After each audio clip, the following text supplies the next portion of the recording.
S&P futures are up slightly. NASDAQ is up slightly as well. It's up by about 6 points. And joining us right now is Carol Schleif, BMO Private Wealth Chief Market Strategist. Carol, we should probably start with the Dow because it's hit new records the last couple of sessions. It did close above 48,000. But the S&P has done very well, too, and the NASDAQ is less than or just over 2% from an all-time high, I think.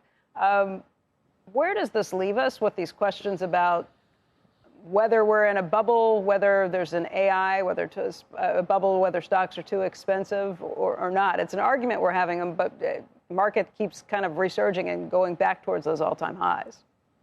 Yeah, it's definitely a market that wants to trend to the upside. And it's important to remember that new highs tend to beget new highs. It's not like having one and then we go back to the old world. So that piece is important to remember. It's also important to remember that valuations don't kill bull markets, nor do they revive bear markets, and they can stay over or undervalued for longer than fundamentals would seem to dictate.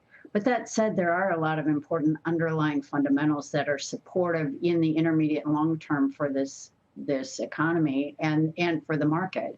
And we just came off a really strong earnings season, or we're in the midst of wrapping it up. We still have one very important company to report next week. But we had something like with 90% of those results in, you've got 8% top line growth on average and 12% bottom line growth, meaning companies are doing it. They're growing profitability and paying really good attention. And it was broad spread, 10 of 11 sectors that participated in that earnings growth.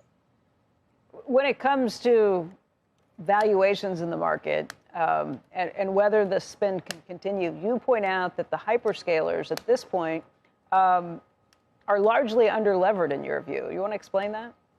Well, I think Wall Street is notorious, or Silicon Valley, if you will, is notorious for having really clean balance sheets and really priding themselves on that.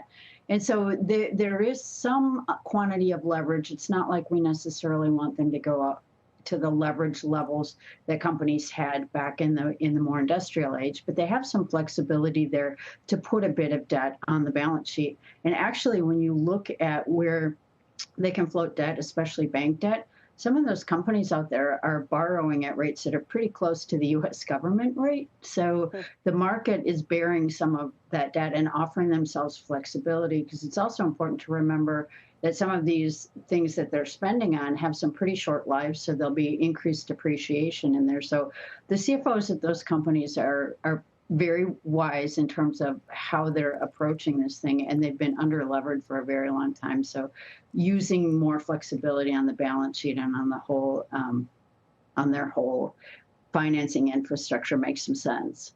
I mean, it's smart for the hyperscalers, but a lot of these deals are kind of being unloaded with other people picking up the risk and the debt on some of these things. Do you worry that that is a point of vulnerability for the markets overall? Yeah, it is something we're watching carefully, because it's hard to prize apart how interrelated a lot of these deals are. And you do, as you mentioned, you have it in a very focused number of companies.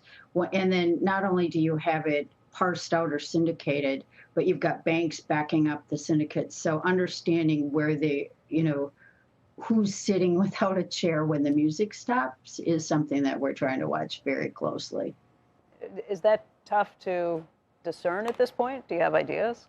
Yeah, it is really tough to discern, because it's important to remember too, without being privy to those private contracts, it's important to remember some of those contracts, while we see the overall number out there, there'll be escape clauses, if you will, in that, such that if activity doesn't live up to, they might commit to $500 billion, but if activity doesn't meet, max out at that or whatever, there'll be escape clauses to back down. So I think the total amounts we're seeing are maximum total amounts. It's also important to remember that every time you get some of these data centers and other things open, they're backlogged and capacity constrained from the get-go. It's not like putting up lots of parallel dark fiber or cable capacity or things like that we've done in prior decades. It's very different. And how it's financing is different, but it's complex, and the analysts have been busy.